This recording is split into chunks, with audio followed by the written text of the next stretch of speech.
Assalamualaikum warahmatullahi wabarakatuh. Selamat datang kembali di channel ini. Oke, hari ini kita akan membahas tentang materi. Sekarang adalah temanya share materi. Jadi channel ini nanti akan berfokus kepada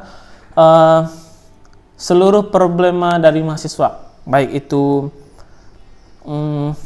cara trik kuliah, jurusan, kemudian cara skripsi paling cepat, kemudian cari kerja dan sebagainya.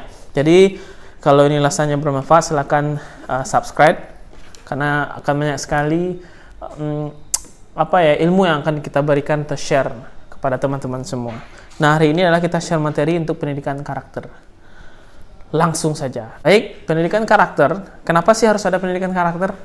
Pendidikan karakter ini kan sudah ada sebenarnya, tapi kenapa sekarang baru diwacanakan nih pendidikan karakter di Indonesia? Nah, pendidikan karakter ini adalah program kerja dari Kementerian Pendidikan Kebudayaan, 100 Hari Pendidikan Kebudayaan Kerjaan. Jadi di Kabinet Bersatu Indonesia Bersatu Jilid 2 itu ada 9, kalau nggak salah saya, ada 9 misi utama dan salah satunya adalah pendidikan karakter, yaitu membuat Indonesia menjadi yang berkarakter. Nah, hari ini kita akan bahas nih landasannya dulu, karena pendidikan karakter ini sebenarnya sudah ada sih sebenarnya secara tersirat, tapi belum ada undang-undang yang mengatakan kita harus belajar pendidikan karakter. Tapi pendidikan karakter itu sudah ada sebenarnya. Nah, hari ini kita akan bahas landasannya dulu. Landasan, kemudian ada pilarnya dan sebagainya. Oke, makanya stay tune terus. Nah, hari ini kita mulai saja yang pertama, yaitu pendidikan karakter, landasan pendidikan karakter. Ada 4. Oke, ini saya mengambilnya dari buku. Jadi ada landasan kenapa saya bilang seperti ini, dan bukunya nanti akan saya pampang di terakhir sekali, dan saya akan coba kasih link pembelian bukunya di deskripsi di bawah, ya. Ada 4 landasan pendidikan karakter. Yang pertama landasan psikologi, moral, etika, dan agama. Ini adalah landasan. Kalau landasan itu yang di bawah. Jadi ini adalah pondasi besarnya kenapa pendidikan karakter di Indonesia itu diterapkan. Dan apa pondasinya? Yang ini nih. Oke, yang kita bahas. Jadi nonton video ini sampai habis. Yang pertama adalah pendidikan psikologi. Nah, jadi ada yang disebut dengan pendidikan psikologi nih, landasan psikologi. Jadi psikologi itu adalah sebuah pelajaran yang mencari tahu titik jiwa, mencari mendalami kejiwaan manusia dan sebagainya. Nah, di dalam landasan psikologi ini ada 3 pilar yang harus kita tahu dulu.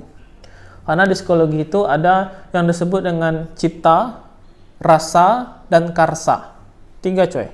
Ya, cipta, karsa, dan rasa. Cipta, rasa, dan karsa. Nah, saya kasih contoh ya. Kalau di dalam jiwa manusia ini terdapat 3 karakter besarnya. Yang pertama adalah angan-angan, yang disebut dengan cipta. Nah, kemudian rasa untuk memiliki, rasa dengan mau mendapatkan ini, kebutuhan ini, dan kebutuhan itu rasa. Kemudian terakhir adalah karsa, yaitu kemampuan. Baru ada kemampuan untuk beli atau tidaknya. Nah, saya kasih contoh lagi nih. Contoh nih, kita pergi misalnya ke supermall yang besar. Kemudian kita punya angan-angan, kita mau seperti idola kita deh, seperti ini. Ya kan ada nih idola-idolaan ya, seperti Korea. Nah, kemudian sudah punya angan-angan, kita pergi ke supermall, kemudian kita dapat ke mall ya, kita dapat misalnya baju. Wah, rasa-rasanya baju ini bagus tuh buat kita. Nah, kita pasang dong di fitting room, kemudian setelah dipasang, baru ada namanya kemampuan, mau beli atau tidak, rasanya cocok atau tidak. Nah, itu kemampuan. Nah, karakter itu datangnya bukan dari lingkungan saja, tapi dalam jiwa itu sendiri. Jadi ada 2 faktor karakter yang dibentuk dari landasan psikologi ini. Yang pertama adalah kemampuan atau kemauan dari diri sendiri. Yang kedua adalah dari faktor lingkungan sendiri. Jadi karakter itu sebenarnya, kalau dari landasan psikologi ya, pendidikan karakter itu bukan dibangun atau dibentuk secara tiba-tiba gitu aja, enggak juga. Jadi pendidikan karakter ini sudah lama sebenarnya. Dan pendidikan karakter ini dibentuk bukan juga karena ada anak-anak muda sekarang yang material sekali atau yang suka TikTok-TikTokan mama muda dan sebagainya. Itu enggak juga. Ya, jadi pendidikan karakter itu selalu berkembang. seiring dengan peradaban itu sendiri berkembang. Jadi kalau kita makin lama makin besar, pendidikannya atau karakter kita juga akan berubah sebagaimana dengan lingkungan kita itu sendiri. Oke, itu yang pertama. Yang kedua adalah landasan moral. Nah, jadi landasan moral ini banyak sekali yang nanya nih, landasan moral itu apa ya landasan moral dan sebagainya? Ada landasan moral dan ada landasan etika. Sekarang kita bahas landasan moral dulu. Nah, landasan moral ini menurut Jane Piaget, nih saya baca contekan ya.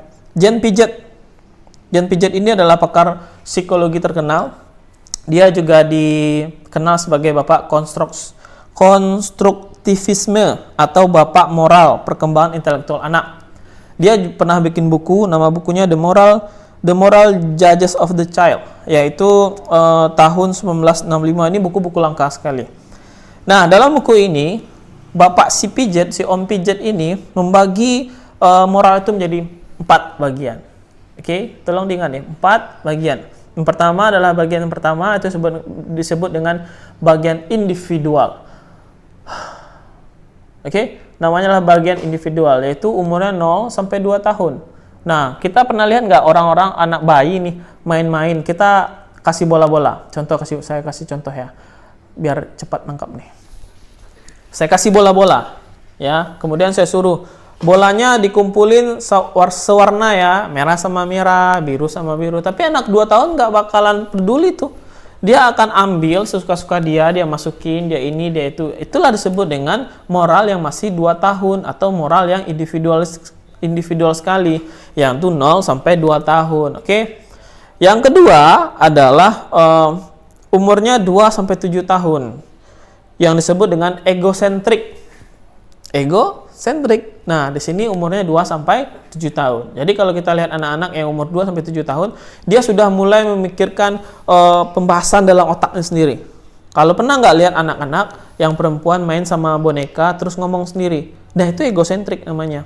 Dia menggambarkan keadaan kepada teman bayangannya dia ngomong. Kalau anak laki-laki main mobil-mobilan, nah itu egosentrik. Oke. Nah, yang ketiga adalah umurnya 7 sampai 11 tahun. Ini disebut dengan moral kerjasama. Nah, moral kerjasama ini adalah moral yang anak-anak sudah mulai bisa kerjasama. Pernah lihat anak-anak main 7 sampai 11 tahun pasti ada main-main ya kan, sudah masuk sekolah. Nah, pergi main-main tapi masih individual, peraturan masih individual. Peraturan masih sayang betul kalau permainan kita kerjasama, tapi peraturan saya yang menentukan. Kita menentukan. Nah, seperti itu. Contoh main futsal, anak-anak SD main futsal. Peraturannya nggak peraturan internasional loh, nggak peraturan resmi futsal, tapi peraturan yang mereka yang bikin. Itu yang disebut dengan kerjasama umur 7 sampai 11 tahun. Yang terakhir adalah 11 sampai 12 tahun. Nah, ini adalah fase yang disebut dengan fase aturan. Oke, fase aturan ini si anak umur 11 sampai 12 tahun itu sudah mulai taat peraturan. Dia sudah mulai ngikutin peraturan masyarakat, dia sudah mulai ngikutin peraturan yang sudah dibikin dan ditetapkan bersama, tapi dia sudah merasa ini pubertas, mulai masuk pubertas nih biasanya nih. Nah, anak-anak sudah mulai mengerti moralnya malu dan sebagainya. Ya, jadi ada 4 tahapan dan kira-kira kita bagian mana ya? Ada 4 tahapan, kira-kira kita yang di posisi mana gitu, posisi 1, 2, 3, 4. Faktor usia sebenarnya nggak menentukan di mana kita duduknya. Selanjutnya dibahas lagi atau dikembangkan lagi nih dari si Om Jane Piaget, dikembangkan lagi sama Om Holbert. Aduh, gitu ya tulisannya, Holbert, tahun 1971. Nah, dia membagi yang 4 tadi dibagi lagi atau dikembangkan lagi menjadi 3 metode tahapan yang lainnya. Yang pertama adalah tahapan pro-konvensional, yang kedua konvensional, yang terakhir adalah pasca konvensional tersebut. Nah, yang pro-konvensional dia itu belum masuk kepada fase yang normal. Jadi konvensional itu kita ambil yang paling murah nih, cara pemahaman paling murah. Konvensional itu yang netral di tengah. Oke. Pra-konvensional itu di atas dan pasca konvensional itu di bawah. Nah, jadi orang sudah melalui fase ini. Kalau kita masuknya ke konvensional, mereka tuh sudah tahu aturan. Dia ngikut aturan. Kalau ada peraturan yang ditetapkan sama orang lain, orang dewasa dan sebagainya, dia ngikut peraturan tersebut. Nah, itu disebut dengan itu yang disebut dengan konvensional. Ya, jadi konvensional itu garis besarnya kayak gini nih. Jadi konvensional itu dia sudah ngikut aturan. Dia sudah mulai bisa ngikut aturan, mengerti terhadap aturan, dan dia tidak mau komplain terhadap aturan tersebut. Ya, kalau yang pro konvensional, dia tahu aturan tapi dia masih agak ada rasa-rasa kok kayak gitu, kok seperti ini, kok seperti itu dan sebagainya. Oke, dan yang terakhir adalah pasca konvensional, yaitu peraturan ini sudah mulai dia kembangkan, kemudian diterapkan kepada anggota-anggotanya yang lain. Itu yang disebut dengan pra-konvensional. Jadi ingat ada 6 yang harus kita ingat dari landasan moral ini. Yang pertama adalah fase atau moral 0 sampai 2 tahun yaitu individual, 2 sampai 7 tahun egosentrik, 7 sampai 11 tahun itu kerjasama, 11 sampai 12 itu aturan, pro konvensional atau pra konvensional, konvensional dan pasca konvensional. Oke.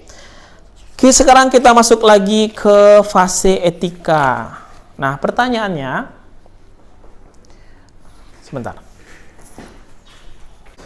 Oke, sekarang kita masuk yang ke landasan yang ketiga, yaitu landasan etika. Kenapa sih etika sama moral itu nggak disatuin aja? Padahal etika dan moral itu kan satu domain atau satu tempat yang sama. Kenapa nggak disamakan saja? Nah, berbeda ternyata etika sama moral itu berbeda. Ya, kalau moral itu yang sudah melekat sama diri kita sendiri, ada fase perkembangannya. Tapi kalau etika itu adalah aturan yang baik dan kita harus ikut aturannya yang ditetapkan oleh satu anggota. Contoh, ada yang disebut dengan etika perusahaan. Ya enggak? Ada disebut dengan etika profesi. Ada yang disebut dengan etika dari rumah, etika di masjid, etika di sekolah, etika di warung, etika dalam berbicara kepada orang lebih tua dan sebagainya. Itu etika. Kenapa tidak ada disebut dengan moral? Moral perusahaan, moral ini, moral itu enggak ada. Ternyata berbeda, etika dan moral itu berbeda. Ya, jadi enggak sama. Nah, etika ini lebih tepatnya adalah peraturan yang dibikin oleh sekumpulan kelompok yang harus kita ikutin. Ya, jadi kalau kamu pergi ke masjid, etikanya gimana? Nggak boleh pakai celana pendek, nggak boleh ngerokok, nggak boleh juga main HP dan sebagainya. Itu etika yang harus kita ikutin. Oke? Nah, jadi itu perbedaan etika dan moral. Semoga ngerti, paham ya. Yang terakhir adalah pendidikan karakter berdasarkan landasannya agama. Jadi setiap agama, mau Islam, Kristen, Hindu, Buddha, Katolik dan sebagainya, mohon maaf kalau ada yang belum tersampaikan, itu semuanya mengajak kita atau mengajarkan kita untuk kebaikan, ya atau tidak? Iya, mengajarkan kita untuk bermoral lebih baik. Benar atau tidak? Iya benar. Ya, saya ambil lagi contohnya ke Islam. Islam bukan meremehkan yang lain, tapi saya ambil yang saya tahu aja. Islam itu ada namanya panutan kita bersama, panutan orang Islam, Muslim, itu Nabi Muhammad SAW, Rasulullah. Ya, dan sudah ada suratnya, saya lupa, mohon maaf, tapi bisa di search aja tuh, dalam buku juga ada, nanti saya gambarkan bukunya. Nah, di situ dibilang kalau agama itu untuk memperbaiki akhlak. Nah, jadi kalau disebut moral dalam agama disebut akhlak. Ya. Nah, jadi agama itu turun untuk memperbaiki akhlak manusia yang baik dan sebagainya. Oke, jadi kita sudah tahu 4 landasan yang akan kita bahas nanti selanjutnya. Ya, selanjutnya video ini kita akan bahas tentang pilar. Jadi kalau ini landasan, pilarnya itu tonggaknya. Oke, jadi tetap siapkan kuota karena ini akan panjang. Kita masuk ke video yang kedua. Assalamualaikum warahmatullahi wabarakatuh.